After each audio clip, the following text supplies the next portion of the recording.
de gozo. Jesús también dijo en Juan 14:6, Yo soy el camino y la verdad y la vida. Nadie viene al Padre sino por mí.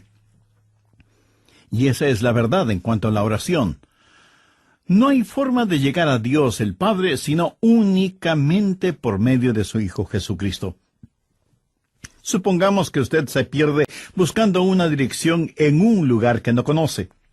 Así que detiene a una persona en la calle para que le ayude, y esa persona le dice, vaya derecho 3 cuadras más, luego vire a la derecha, verá una casa blanca con una cerca de madera, entonces vire a la izquierda, y esa es una calle sin salida. Recorra 3 cuadras más, vire a la derecha, y usted le interrumpe y le dice, un momentito, por favor, no puedo recordar todo eso, déjeme anotarlo. Y la persona que le está dando las direcciones le dice, ¿sabe qué? Yo estoy yendo en la misma dirección. Permítame guiarle. Usted únicamente sígame. Esa persona no solo le señala el camino, sino que, por así decirlo, se vuelve el camino. Jesús no indica el camino. Jesús es el camino hacia el Padre, y cuando usted ora en el nombre de Jesús, Él le lleva a la presencia del Padre. Anota Efesios 2:18. Porque por medio de Él los unos y los otros tenemos entrada por un mismo Espíritu al Padre. ¿Qué significa orar en el nombre de Jesús? Significa orar con su autoridad. Cuando usted pone su firma en un cheque y se lo da a alguien, esa persona va al banco y lo efectiviza. El banco le entrega la cantidad de dinero estipulada en el cheque, porque ese cheque lleva su nombre, lleva su firma, y con su firma usted le autoriza al banco la entrega de ese dinero. Trate de ir a cualquier banco y hacer efectivo un cheque que no tiene ninguna firma, y le aseguro que estará metiéndose en profundos problemas. Cuando pedimos en el nombre de Jesús, no estamos simplemente rociando con algún polvito mágico oraciones al decir en el nombre de Jesús, abracadabra, que lo que he pedido se haga. No es así de ninguna manera. Orar en el nombre de Jesús significa, primero, obedecer su mandato. Segundo, hacer algo aprobado por Él. Tercero, saber que eso le dará honor y gloria a Él. Y cuarto, saber que el Padre será glorificado por lo que hacemos en el nombre de Jesús. Si usted ora sin usar el nombre de Jesús legítimamente, no tiene ninguna razón para esperar que su oración sea contestada. Ahora, obviamente, el orar en el nombre de Jesús significa que usted debe ser salvo, que debe ser su discípulo y que debe estar en comunión con Él para conocer su voluntad. No solo ora en el nombre de Jesús, sino que también ora en el Espíritu. Veamos Efesios 6:18. Orando en todo tiempo, con toda oración y súplica en el Espíritu, y velando en ello con toda perseverancia y súplica por todos los santos. Así como se debe orar en el nombre de Jesús, hay que orar en el Espíritu. Casi al final del Antiguo Testamento hay un versículo muy interesante. Busque Zacarías 12:10. Dios habla de lo que hará en los últimos días, cuando los judíos como nación vengan a Jesús. Y derramaré sobre la casa de David y sobre los moradores de Jerusalén espíritu de gracia y oración, y mirarán a mí, a quien traspasaron, y llorarán como se llora por hijo unigénito, afligiéndose por él como quien se aflige por el primogénito. Hay muchas cosas maravillosas en este versículo, pero lo que más me bendice es que Dios dice que hay un Espíritu, el Espíritu Santo, que es el Espíritu de gracia y de oración. ¿Tiene usted dificultades al orar? ¿Sabe por qué? Porque no está lleno del Espíritu. Porque cuando lo esté, la alabanza y la oración fluirán de su Espíritu. Usted estará constantemente alabando a Dios y constantemente suplicando en oración. Dios dice que un día Él va a derramar su espíritu de gracia y oración sobre los judíos, pero Él ya ha derramado su espíritu de gracia y oración sobre usted. Por lo tanto, usted debe orar en el espíritu. En la pequeña epístola de Judas, el verso 20, dice: «Pero vosotros, amados, edificando sobre vuestra santísima fe, orando en el Espíritu Santo». ¿Había notado eso? ¿Cómo se desafía usted mismo? Orando en el Espíritu Santo. ¿Por qué es tan importante orar en el Espíritu? Bien, sabemos que cuando oramos en el nombre de Jesús, oramos con autoridad. Pero cuando oramos en el Espíritu, oramos con fortaleza para que Él nos ayude. Déjeme, le muestro algo en Romanos 8:26. «Y de igual manera, el Espíritu nos ayuda en nuestra debilidad, pues que hemos de pedir como conviene no lo sabemos. Pero el Espíritu mismo intercede por nosotros con gemidos indecibles». Mi amigo, esto significa que cuando usted ora, no lo puede hacer sin el Espíritu, y Él no lo hará sin usted. Es el Espíritu el que ora. Y Él hace por usted lo que usted no puede hacer por usted mismo. El Santo Espíritu de Dios inspira, guía, pone energía y sostiene nuestras oraciones. Nuestro espíritu humano es débil, y aunque el Espíritu esté dispuesto, nuestra carne es débil. Por lo tanto, el Espíritu Santo nos ayuda en nuestra debilidad. No hay ninguno de nosotros que alguna vez no haya dicho: «Fallé en mi vida de oración. Ojalá pudiera orar más. ¿Por qué no puedo hacerlo?».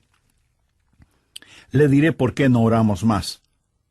Francamente, porque somos débiles. Pero nuestra debilidad no debe convertirse en incapacidad, sino más bien en fortaleza, porque la Biblia dice que cuando somos débiles, somos fuertes. Si aprendemos a depender en el Espíritu Santo, quien nos ayuda en nuestras debilidades, inspirándonos, guiándonos y capacitándonos. Más aún, Él nos ayuda en nuestra ignorancia. Pues ¿qué hemos de pedir como conviene? No lo sabemos. ¿Alguna vez ha pensado en eso? Estuve una vez en una conferencia bíblica en Dallas. Al finalizar la conferencia, 2 jóvenes estudiantes se me acercaron y uno de ellos me preguntó: «Pastor, ¿usted ora?». Le respondí que sí.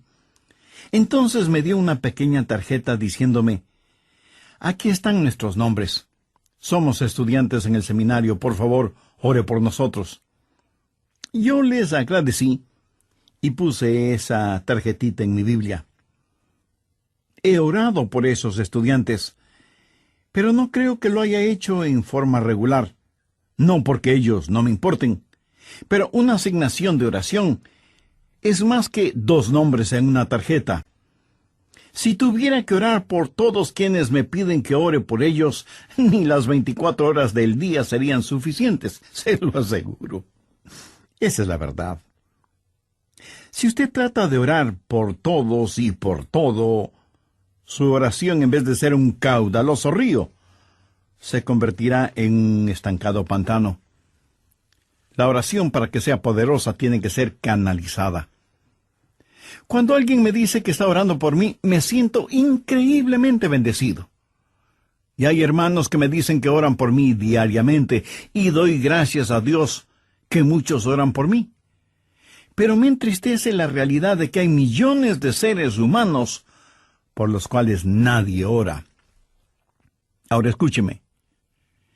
Yo no deseo estar en la lista de oración de alguien, a menos que el Espíritu Santo haya puesto primero mi nombre en el corazón de la persona que dice que ora por mí. Y cuando usted está orando por otras personas en forma individual, muchas veces no sabrá cómo orar por ellos. Por ejemplo, su tía Rosita está enferma, y usted ora: «Señor, restaura la salud de tía Rosita». ¿Cómo sabe que Dios no está preparando a tía Rosita para llevársela al cielo? Y usted ora para que tía Rosita todavía se queda en la tierra, mientras que de acuerdo a Juan 17:24, Jesús ora y dice: Padre, aquellos que me has dado, quiero que estén donde yo estoy. ¿Dónde está Jesús? En el cielo. ¿Dónde está la tía Rosita? Todavía en la tierra. En las reuniones de oración, más se ora para que la gente sea sanada que lo que se ora para que la gente sea salvada. Parece que estamos más interesados en mantener a los salvos fuera del cielo que a los perdidos fuera del infierno.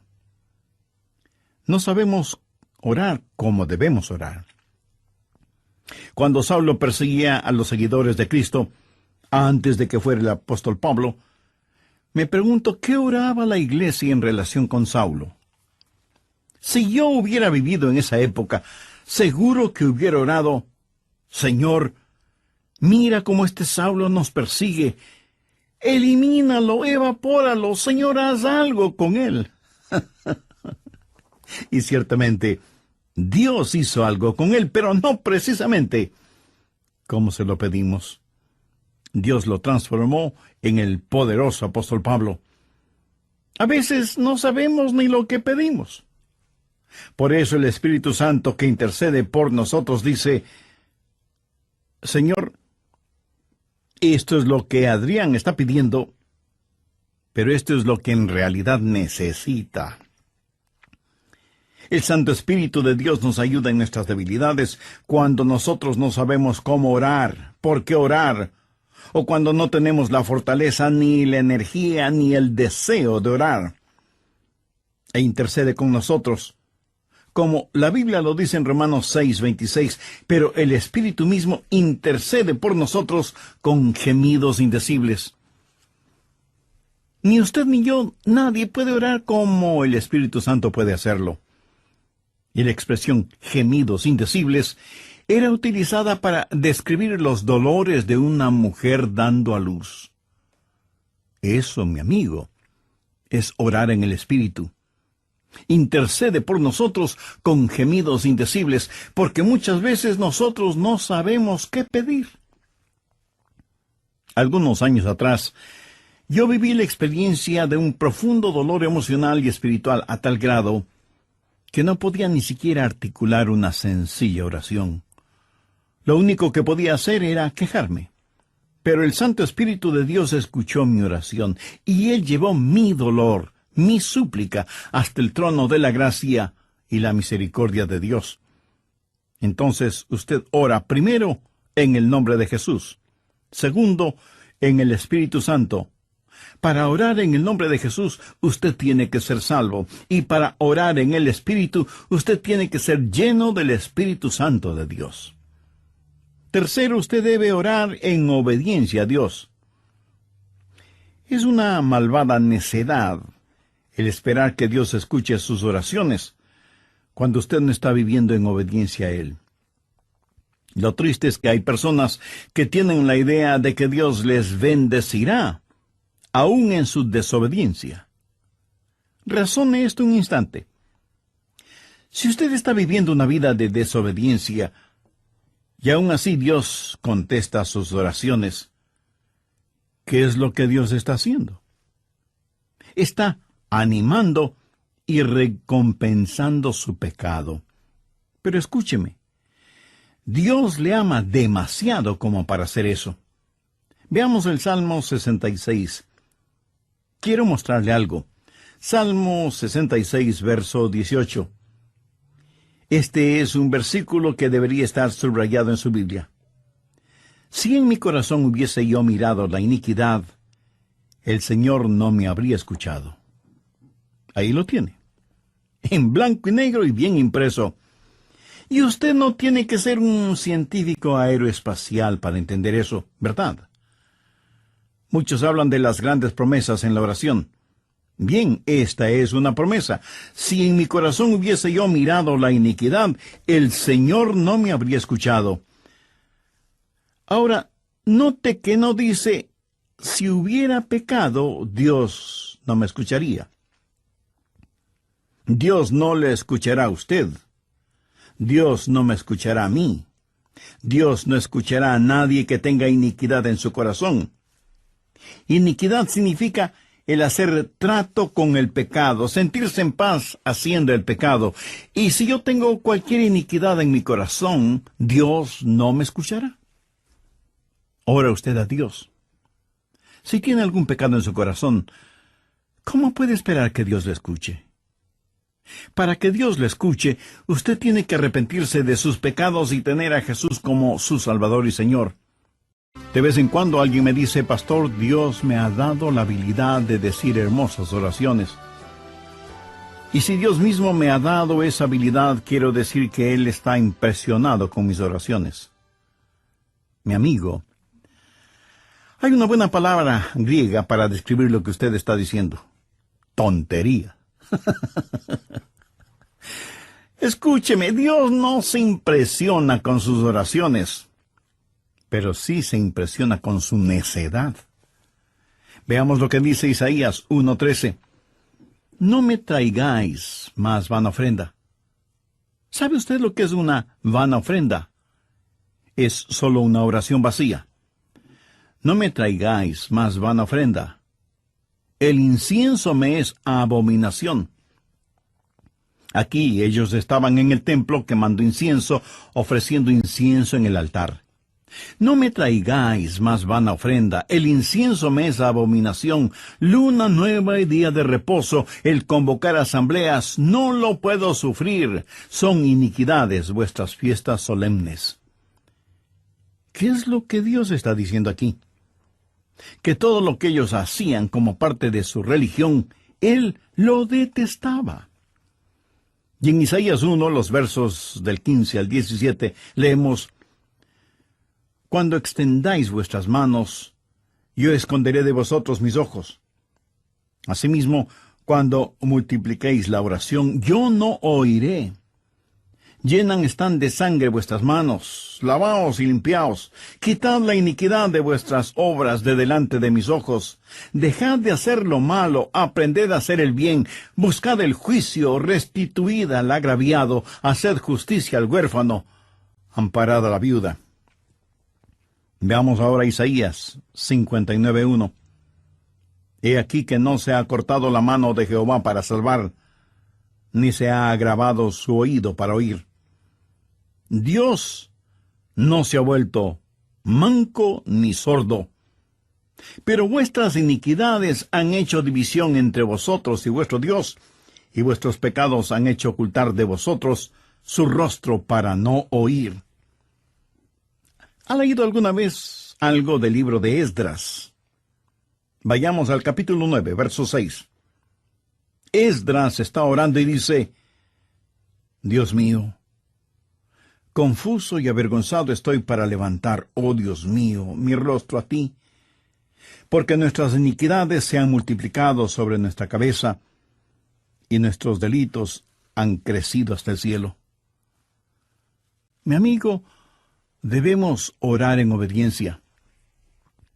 Para resumir un poco todo esto, vamos a la primera epístola de Juan.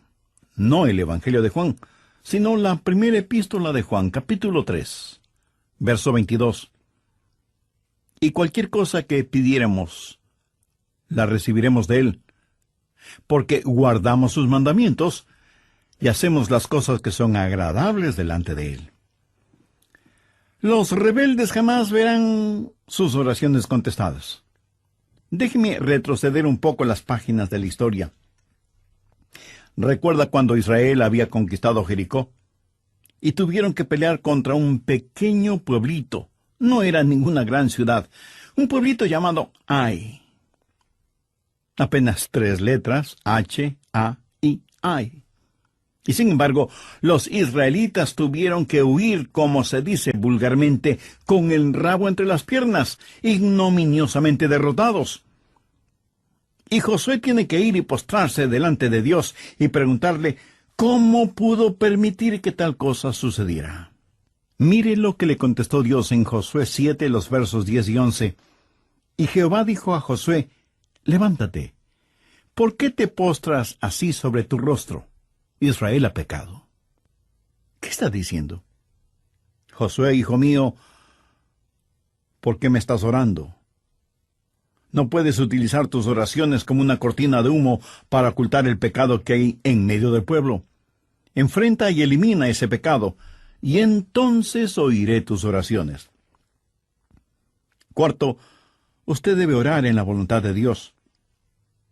No solo conocer a Jesús, no solo ser lleno del Espíritu, no solo obedecer los mandamientos, pero aun habiendo hecho todo esto, todo lo que usted desea no es necesariamente la voluntad de Dios para usted. Anote 1 de Juan 5, versos 14-15.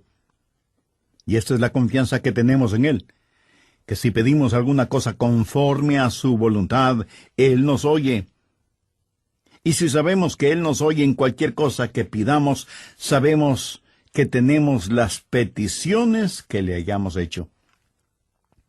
Orar en la voluntad de Dios. Y usted no encuentra la voluntad de Dios simplemente por adivinación. Pastor, ¿cómo voy a conocer la voluntad de Dios? Bien, permítame hacerle una pregunta. ¿Quiere en realidad saberlo? Y usted me responde, bueno, no sé si quiera saberlo o no. Entonces le haré otra pregunta. ¿Quiere hacer la voluntad de Dios? Y usted me responde, sí, claro que sí. ¿La quiere hacer realmente? Quiero decir, si Dios le dijera este mismo momento, hay algo que deseo que hagas, ¿lo haría? ¿Sabe usted cuál sería la primera pregunta debido a nuestra naturaleza humana? ¿Qué es, Señor? Esa no debería ser la primera pregunta o la primera respuesta. Usted no puede contestar una pregunta con otra pregunta. Usted debe contestar esa pregunta con una afirmación. Adrián, hay algo que quiero que hagas. ¿Lo harás? Yo debo contestar, sí, Señor, lo haré. ¿Qué es lo que quieres que haga? Mira, la manera de conocer la voluntad de Dios no es sabiendo lo que es, sino comprometiéndose a hacerla aún antes de saber lo que es. Eso es confianza. Sencillamente diga, Señor, estoy listo, y haré lo que quiera que tú quieras que haga. Y aunque esa frase pueda trabar nuestra lengua, destraba nuestra capacidad de obediencia. Debo admitir que muchos tienen temor de la voluntad de Dios. De alguna manera se les ha metido la idea en la cabeza de que si se prestan para servicio bajo la voluntad de Dios, van a terminar como misioneros en el país de Salsipuedes, viviendo en una choza con piso de tierra y comiendo carne de serpiente o quién sabe qué otros exóticos alimentos. ¿Sabe qué? Pudiera ser que así suceda. La forma de conocer la voluntad de Dios es aceptando la voluntad de Dios antes de conocer cuál es la voluntad de Dios. Y aunque suena complicado lingüísticamente, espiritualmente no lo es. Pero usted me dice, pastor, quiero más detalles. Muy bien, le voy a dar más detalles. La voluntad de Dios es buena, perfecta y aceptable. Y si piensa que esto lo digo porque soy muy inteligente, pues siento desilusionarle. Veamos qué dice Romanos 12, versos 1 y 2. Así que, hermanos, os ruego por las misericordias de Dios, que presentéis vuestros cuerpos en sacrificio vivo, santo, agradable a Dios, que es vuestro culto racional. No os conforméis a este siglo, sino transformaos por medio de la renovación de vuestro entendimiento, para que comprobéis cuál sea la voluntad de Dios, agradable y perfecta. Usted no necesita saber nada más que esto. La voluntad de Dios es buena, agradable y perfecta. Preséntese usted mismo como un sacrificio vivo y santo delante de Dios, y usted, sin ninguna sombra de duda, conocerá y comprobará que la voluntad de Dios es siempre buena, agradable y perfecta. La oración no es para manipular la voluntad de Dios, para que se amolde a la suya. Es descubrir la voluntad de Dios y meterse de cabeza en ella, Pero escúcheme con atención. En última instancia, usted no encuentra la voluntad de Dios. La voluntad de Dios lo encuentra usted. Cuando su corazón está bien con Dios, usted presenta su cuerpo como un sacrificio vivo y rehúsa el ser amoldado por el sistema y los valores del mundo, para más bien ser transformado, renovado en su mente y empezar a pensar los pensamientos de Cristo y, por lo tanto, tener la capacidad de orar en la voluntad de Dios. Quinto, orar en comunión con los creyentes. Por favor, busque el Evangelio de Marcos, capítulo 11, los versos 25 y 26. Y cuando estéis orando, perdonad si tenéis algo contra alguno, para que también vuestro Padre que está en los cielos os perdone a vosotros vuestras ofensas. Porque si vosotros no perdonáis, tampoco vuestro Padre que está en los cielos os perdonará vuestras ofensas. Mi amigo, no se olvide que un pecado no perdonado es la más formidable barrera contra la oración. Tantas personas se preguntan por qué sus oraciones no son contestadas. Cuando ora en la voluntad de Dios, la fe está ahí. Pero si estos elementos espirituales no están ahí, tampoco estará la fe. Ustedes, esposos, ¿han tenido alguna vez un argumento? Y si me dice que no, con toda mi cariñosa cortesía le diré que son mentirosos. Cuando marido y mujer tienen un argumento y no lo solucionan, y luego se arrodillan para orar por su hijito enfermo, ¿no se sienten espiritualmente enfermos? ¿No sienten que están actuando hipócritamente? ¿Saben que sus oraciones no se elevarán ni un centímetro del piso y por lo tanto jamás llegarán al cielo? No tienen ninguna fe como para que sus oraciones sean contestadas. Cuando sus corazones sean justos, puros y limpios, y palpiten al mismo compás espiritual, entonces tendrán fe. Y al tener fe, esa fe será el combustible para transportar su oración hasta el trono de la gracia de Dios. Jorge Müller, de Bristol, Inglaterra, fue un gran siervo de Dios y un poderoso hombre de fe. Él tenía un diario personal en el cual anotaba todas las instancias de oraciones contestadas y llegó a registrar 25,000 oraciones contestadas, algunas de ellas increíblemente milagrosas, imposibles de explicarlas, aparte de la intervención de Dios. Alguna vez alguien le preguntó a George Mueller, ¿cuál es el secreto para que las oraciones sean contestadas? ¿Sabe cuál fue su respuesta? Tenga fe en Dios. Tenga fe en Dios. Ahora, yo no creo que él dijo tenga fe en Dios, sino que dijo tenga fe en Dios. Verá, en realidad no es una gran fe la que necesitamos, sino que necesitamos tener fe en un gran Dios. Fe no es solo un sentimiento positivo, ni el que usted se vuelva frenético o fanático, sino tener la absoluta confianza de que Dios hará lo que usted le ha pedido, si ese pedido está encuadrado dentro de los parámetros de la voluntad de Dios. Los discípulos le dijeron a Jesús, Señor, enséñanos a orar.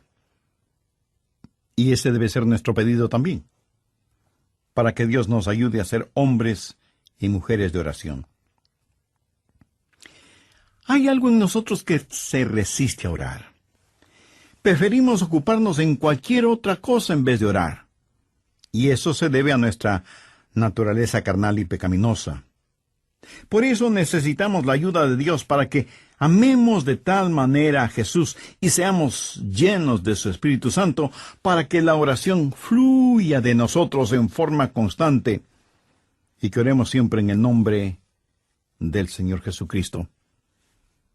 ¿Ha notado con qué facilidad podemos pasar horas haciendo deportes o realizando nuestros pasatiempos favoritos o simplemente mirando programas en la televisión. Pero ¿qué trabajo nos cuesta invertir unos minutos en la oración?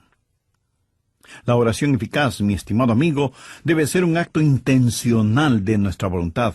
No debemos acercarnos al trono de la gracia en forma casual, sino en forma